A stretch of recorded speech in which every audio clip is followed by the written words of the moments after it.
वक्फ कानून के नाम पर कट्टरपंथियों की दंगा ब्रिगेड एक्टिव है। सबसे ज्यादा बवाल पश्चिम बंगाल में हो रहा है। बंगाल से हर रोज वक्फ के नाम पर हिंसा, तोड़फोड़ और आगजनी की तस्वीरें आ रही हैं। मुर्शिदाबाद के बाद अब साउथ 24 परगना में भी हिंसा भड़क गई है। साउथ 24 परगना के भांगर में उपद्रवियों की भीड़ ने वक्फ के नाम पर जमकर उत्पात मचाया है। दंगाइयों ने पुलिस की गाड़ियों को आग के हवाले कर दिया, बाइक्स को रोड पर रखकर फूंक दिया। उग्र भीड़ ने पुलिस के ऊपर पथराव भी किया, सरकारी संपत्तियों को जमकर नुकसान पहुंचाया। साउथ 24 परगना में हुई इस हिंसा के बाद इलाके में भारी संख्या में पुलिस को तैनात किया गया है। पश्चिम बंगाल में बीते 8 दिनों से हिंसा हो रही है। वक्फ कानून के विरोध में जगह जगह हिंसक प्रदर्शन हो रहा है। मुर्शिदाबाद में कई राउंड हिंसा हो चुकी है और अब बवाल की नई तस्वीरें साउथ 24 परगना जिले से आ रही हैं। इन तस्वीरों को देखिए, दंगाइयों ने किस तरह से सड़क पर आगजनी की, बाइक्स को बीच रोड पर रखकर उसे आग के हवाले कर दिया। तो तस्वीरें आप देख रहे हैं साउथ 24 परगना की। ऐसी तस्वीरें पहले मुर्शिदाबाद से सामने आई थी और वक्फ कानून के विरोध में ये लगातार प्रदर्शन पश्चिम बंगाल के कई हिस्सों में हो रहा है। साउथ 24 परगना में देखिए किस तरीके से बाइक्स को आग के हवाले किया गया, हिंसा की गई। ये सारी तस्वीरें पश्चिम बंगाल से आ रही। उधर मुर्शिदाबाद में अभी भी तनाव का माहौल है, हिंदुओं में डर का माहौल है। हिंसा वाले इलाके में भारी संख्या में केंद्र बलों की तैनाती की गई है। इसी बीच बड़ी खबर है कि मुर्शिदाबाद हिंसा का मामला सुप्रीम कोर्ट पहुंच चुका है। सुप्रीम कोर्ट में मुर्शिदाबाद हिंसा को लेकर जनहित याचिका दाखिल की गई है। याचिका में मुर्शिदाबाद हिंसा की जांच के लिए सुप्रीम कोर्ट की निगरानी में एसआईटी के गठन की मांग की गई है। मुर्शिदाबाद में धीरे धीरे इलाका सामान्य हो रहा है और जैसे कि देखा जा रहा है यहाँ पर शमशेरगंज पुलिस स्टेशन की तरफ से लोगों को जानकारी देने के लिए यहाँ पर माइकिंग भी किया जा रहा है कि पुलिस के साथ सब कोई संबंध बनाए रहे, कुछ भी प्रॉब्लम हो तो सीधा पुलिस को फोन किया जाए। इसी जैसे कि अनाउंसमेंट किया जा रहा है और इसके साथ साथ दिखाने की कोशिश करेंगे कि यहाँ पर सभी जगह पे जहाँ पर पिछले शुक्रवार को काफी ज्यादा हिंसा हुआ था, यहाँ पर बीएसएफ भी तैनात किया गया है। यहाँ पर हर एक चौराही पे ऐसे ही बीएसएफ तैनात है और कोई भी समस्या ना हो और अप्रिय घटना ना घटे, इसके लिए सभी व्यवस्थाएं प्रशासन की तरफ से की गई है। बीएसएफ भी तैनात है। तो कुल मिला के धीरे धीरे मुर्शिदाबाद के शमशेरगंज इलाका सामान्य की ओर आगे बढ़ रहा है। कैमरा फिलहाल मुर्शिदाबाद में सेंट्रल फोर्सेस ने मोर्चा संभाला है। पूरे जिले में बीएसएफ, सीआरपीएफ और आरएएफ की तैनाती की गई है। जिन इलाकों में हिंसा हुई वहां पैरामिलिट्री के जवान फ्लैग मार्च कर रहे हैं। सेंट्रल फोर्सेस के आला अफसर मुर्शिदाबाद में कैंप कर रहे हैं। मुर्शिदाबाद में इस वक्त सीआरपीएफ की 4 कंपनी आरएएफ की और वहीं बीएसएफ की भी 9 कंपनी तैनात की गई। धुलियान में शांति बहाल करने के लिए भारी तादाद में पुलिस बल तैनात किया गया है, रैपिड एक्शन फोर्स तैनात किया गया है, बीएसएफ तैनात किया गया है, सीआईएसएफ को तैनात किया गया। और मेरे पीछे आप देखिए अलग अलग टुकड़ियों में यहाँ पर तैनाती है। ये जो टीम है ये रैपिड एक्शन फोर्स, सीआईएसएफ और साथ ही साथ जो वेस्ट बंगाल पुलिस ने क्यूआरटी तैनात की है वो यहाँ पर है, जो कि हथियारों और के साथ अलग अलग देखिए लाठी डंडे और जो कवच है उसको ले के सब डिप्लॉयमेंट कर रही है। भारी पुलिस बल इस इलाके में तैनात किया गया है ताकि किसी तरीके से कोई भी अनहोनी ना हो। जो हिंसा यहाँ पर हुई थी और उसके बाद लोगों में आक्रोश था कि हिंदुओं के मकानों को टारगेट किया गया, दुकानों को टारगेट किया गया, लिहाजा उसके बाद अब इतना पुलिस बल तैनात यहाँ पर किया गया है। लोगों से बातचीत की जा रही है, पूरे शहर को अब खोलने की कोशिश की जा रही है कि आम दिनों की तरह यहाँ पर सब कुछ हो, वैसा प्रयास किया जा रहा है। लेकिन बड़ी बात यह है कि जिस जगह पर हिंसा हुई है वहाँ से तमाम हिंदू पलायन कर चुके हैं। कुछ लोग नाराज हैं कि आखिरकार अगर यहाँ पर केंद्रीय वाहिनी नहीं रहेगी तो फिर उनका क्या होगा। लेकिन इस वक्त धुलियान और आसपास के जो इलाके हैं वहाँ पर हजारों की तादाद में पुलिस के अलावा पैरामिलिट्री फोर्सेस को तैनात किया गया है। पश्चिम बंगाल के बाद बात अब कर्नाटक की, जहां की दावणगेरे से एक महिला की बुरी तरह से पिटाई का हैरान करने वाला वीडियो सामने आया। महिला को भीड़ तालिबानी सजा देती नजर आ रही है। लाठी, डंडे, पाइप, थप्पड़ जड़ते हुए भीड़ में मौजूद एक शख्स मारपीट कर रहा है। भीड़ से घिरी महिला हाथ जोड़ रही है, रोती बिलखती गुहार लगा रही है, लेकिन भीड़ में कोई भी उसकी सुनने वाला नहीं। हर कोई महिला को पीटने के इरादे से आ रहा है। कोई डंडे मार रहा है तो कोई थप्पड़बाजी कर रहा है और सब कुछ हो रहा है मस्जिद के बाहर, जहां इबादत के लिए लोग आते हैं। उसी मस्जिद पर महिला को बुलाकर दरिंदगी की सारी हदों को पार कर दिया गया।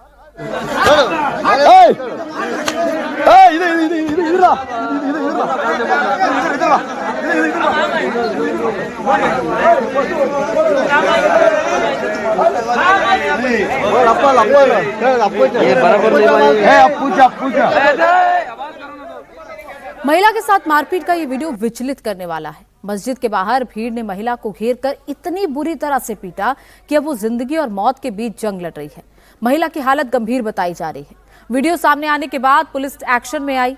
अटेम्प्ट टू मर्डर का केस लगाते हुए अब तक 6 आरोपियों को पुलिस ने गिरफ्तार किया है। सरेआम जिंदगी के इस मैटर में पुलिस ने जिन 6 लोगों को अरेस्ट किया है उनके नाम मोहम्मद नियाज, मोहम्मद गौसपीर, चांद बादशाह, इनायत उल्ला, दस्तगीर और रसूल है। वीडियो के आधार पर इन सभी को पुलिस ने गिरफ्तार कर लिया है। कर्नाटक में भीड़ ने महिला को तालिबानी सजा दी। मस्जिद के सामने पीट कर महिला को अधमरा कर दिया। महिला का कसूर सिर्फ इतना था कि वो रिश्तेदार से मिली और उनके साथ घूमने चली गई। पिटाई का ये वीडियो 9 अप्रैल का बताया जा रहा है, जिस पर पुलिस ने बड़ी कार्रवाई करते हुए केस दर्ज किया है। अटेम्प्ट टू मर्डर का चार्ज लगाया गया है। 6 लोगों को अब तक गिरफ्तार किया जा चुका है। भीड़ में मौजूद बाकी लोगों की भी तलाश की जा रही है। वहीं आपको बता दें कि मारपीट करने वाले सभी लोग मुस्लिम समाज से हैं और पीड़ित महिला भी मुस्लिम ही है।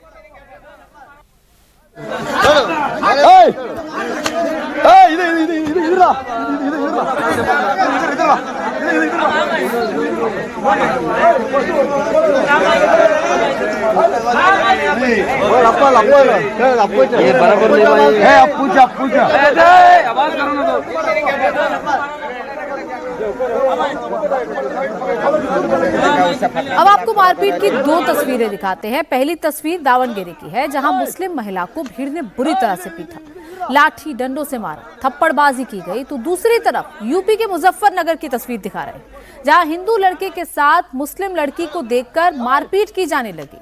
मुस्लिम समाज के ही कुछ उपद्रवियों ने लड़की को रोककर मारपीट की, उसका बुर्का उतारने तक की कोशिश की।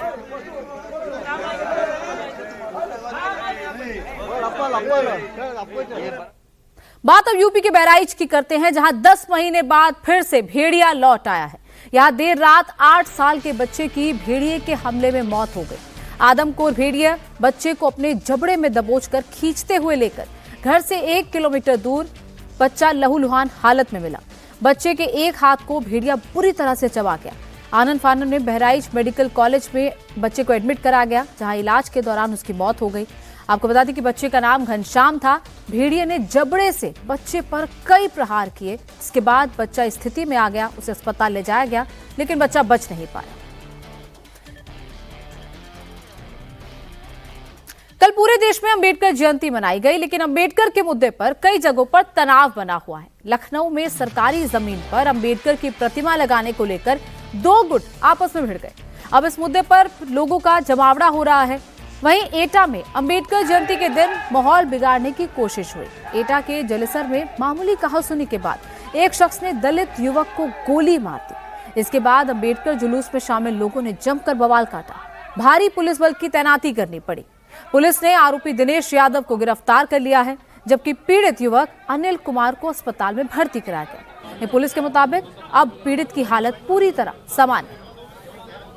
तो अंबेडकर जयंती के मौके पर किस तरीके से एक दलित युवक को गोली मारी गई, किस तरीके का बवाल हुआ, अलग अलग जगहों से बवाल की तस्वीरें सामने आई। फिर चाहे वो लखनऊ में हो या फिर एटा में हो। एटा में एक दलित युवक को गोली मार दी गई, जिस मामले में एक शख्स को गिरफ्तार किया गया है। पुलिस पूरी सिचुएशन को संभालने की कोशिश कर रही है।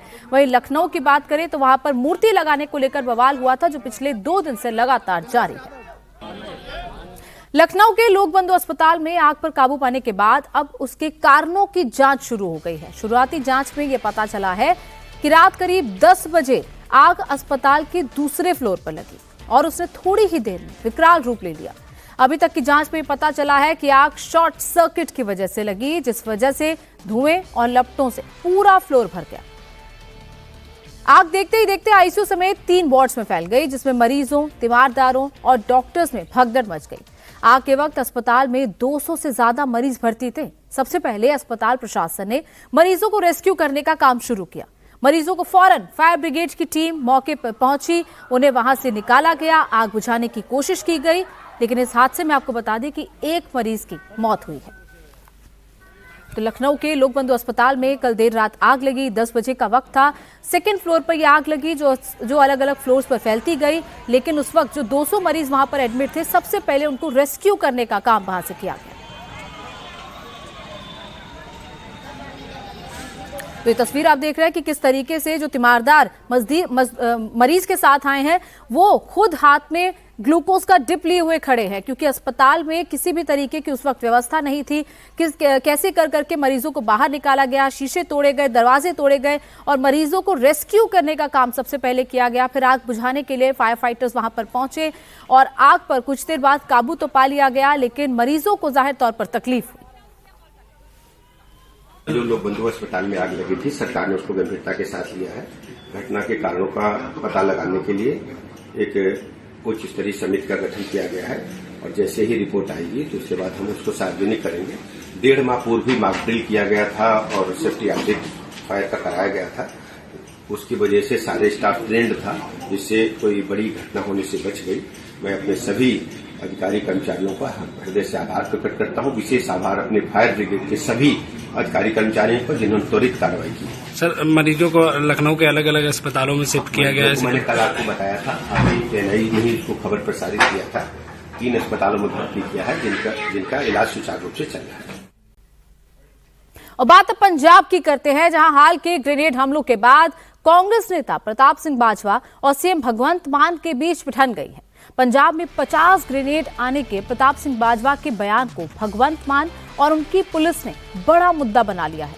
इस मुद्दे पर मोहाली पुलिस ने बाजवा को समन भेजा, जिसके बाद बाजवा आज दोपहर 2 बजे मोहाली क्राइम ब्रांच के ऑफिस में पेश होंगे। उसके पहले पंजाब कांग्रेस इस मुद्दे पर शक्ति प्रदर्शन करेगी। पंजाब कांग्रेस बाजवा को समन भेजे जाने के खिलाफ प्रोटेस्ट करेगी।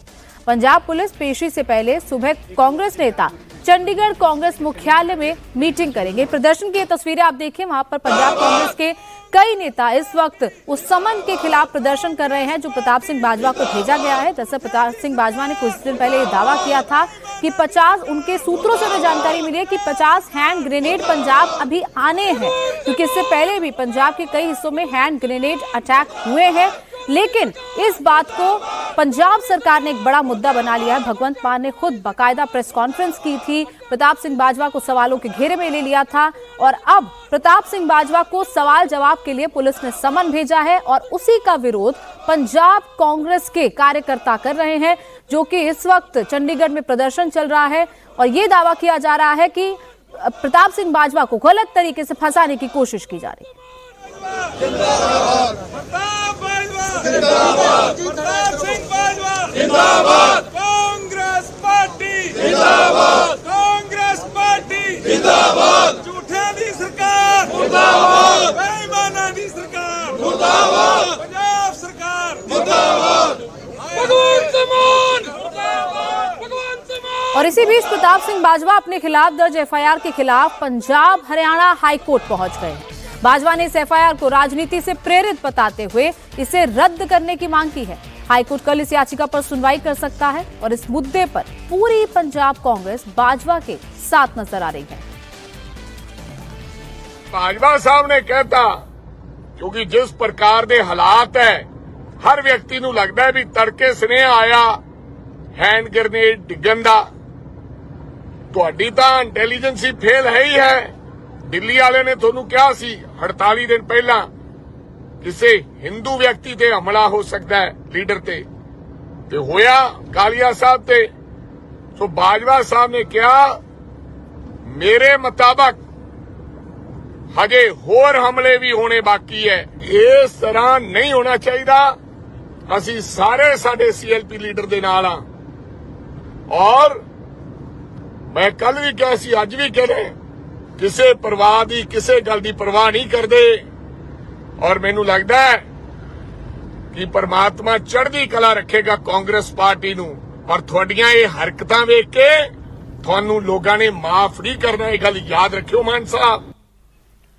और अब बात उत्तराखंड में अवैध मदरसों पर हो रही एक्शन की। मुख्यमंत्री पुष्कर सिंह धामी के निर्देश पर देवभूमि में अवैध मदरसों के खिलाफ अभियान चलाया जा रहा है। हल्द्वानी के बनभूलपुरा क्षेत्र में जिला प्रशासन ने बड़ी कार्रवाई की है। बिना रजिस्ट्रेशन के चलाए जा रहे 3 अवैध मदरसों को सील कर दिया गया है। प्रशासन की कार्रवाई के दौरान मौके पर भारी संख्या में पुलिस बल तैनात किया गया है ताकि किसी भी तरह से माहौल ना बिगड़े। हल्द्वानी में जिला प्रशासन की कार्रवाई अचानक शुरू हुई, जिससे इलाके में हलचल मच गई। अवैध मदरसों को बंद कराने के लिए नगर मजिस्ट्रेट, पुलिस अधिकारी और शिक्षा विभाग के प्रतिनिधियों के साथ जॉइंट टीम्स बनाई गई हैं। इन टीमों ने क्षेत्र का दौरा कर उन मदरसों को चिन्हित किया जो बिना मान्यता के चलाए जा रहे थे। प्रशासन का कहना है कि शिक्षा के नाम पर चलाए जा रहे अवैध संस्थानों को सील करने की कार्रवाई आगे भी जारी रहेगी। दरअसल जब प्रशासन की टीम अवैध मदरसों को सील करने पहुंची तो उन्हें मदरसा संचालकों के विरोध का भी सामना करना पड़ा। मदरसा संचालकों का कहना है कि उन्हें कोई नोटिस नहीं दिया गया। हालांकि प्रशासन की टीम की जांच में मदरसे अवैध पाए गए, जिन्हें कानूनी प्रक्रिया के मुताबिक सील कर दिया गया और इसी दौरान भारी पुलिस के बल की तैनाती भी की गई। हमें ना कोई नोटिस दिया गया, ना हमसे किसी ने आके बताया कि आपको ये नाम से दिया, आपको मदरसा बोर्ड में रजिस्ट्रेशन होना, ऐसा हम पर कोई नोटिस नहीं है। वो आपको पता होना चाहिए। कैसे मुझे आप अपनी संस्था से रजिस्ट्रेट कर रहे हैं तो आप मुझे बताएंगे नहीं कि आपको हमारे अंदर भी रजिस्ट्रेशन कराना है? मुझे चीज चलाते हो जी, हाँ तो वक्फ बोर्ड के अधीन चलते हैं पूरी इंडिया में, बनाते हो सर, पूरी इंडिया में बाइलॉज के हिसाब से पास करानी चाहिए। अपर जिलाधिकारी विवेक कुमार रॉय की अगुवाई में चल रही मुहिम के तहत अब तक कई मदरसों को सील किया जा चुका है। प्रशासन ने यह भी स्पष्ट किया है कि जिन संस्थानों के पास वैध कागजात नहीं है उनके खिलाफ कठोर कार्रवाई की जाएगी। इसके साथ ही अवैध मदरसों में पढ़ने वाले बच्चों को दूसरे स्कूलों में शिफ्ट किया जाएगा। प्रशासन का यह भी कहना है कि यह अभियान किसी धर्म या समुदाय के खिलाफ नहीं है, बल्कि कानून व्यवस्था और एजुकेशन क्वालिटी को बरकरार रखने के लिए है। पहले से सर्च अभियान हुआ है, सर्वे हुआ है, जिसमें कोई भी अगर मदरसा शैक्षिक संस्थान जो कि बिना अनुमति के चल रहा है उस पर कार्रवाई हो रही है। पूरी टीम है, शासन के जो आदेश हैं उसके क्रम में जो भी बिना मान्यता के हैं उन पर कार्रवाई चल रही है। लाइन नंबर 2, लाइन नंबर 4 और किदवई नगर, यहाँ पर जो है 3 अब तक हम लोग सील कर रहे हैं। जिनके पास अनुमति नहीं है, लीगल नहीं है। और अब खबर हरियाणा के भिवानी से, जहां अंधेरे में ही स्टेट लेवल की आर्चरी चैंपियनशिप करा दी गई। रात के अंधेरे में तीरंदाजी प्रतियोगिता का आयोजन किया गया और अंधेरे में ही मेडल बांट दिए गए। गाड़ियों के हेडलाइट जलाकर ये प्रतियोगिता अजीबोगरीब तरीके से करा दी गई। आरोप है कि फीस के नाम पर खिलाड़ियों से मोटी रकम ली गई, लेकिन सुविधाओं के नाम पर उन्हें कुछ मुहैया नहीं कराया गया। खिलाड़ियों को गाड़ियों की लाइट में ही तीर चलाकर निशाने लगाने पड़े। हेडलाइट पे आर्चरी टारगेट, ये देखिए, ये अंधेरे में आर्चरी हो रही है, लाइट की व्यवस्था नहीं है और ये गाड़ी की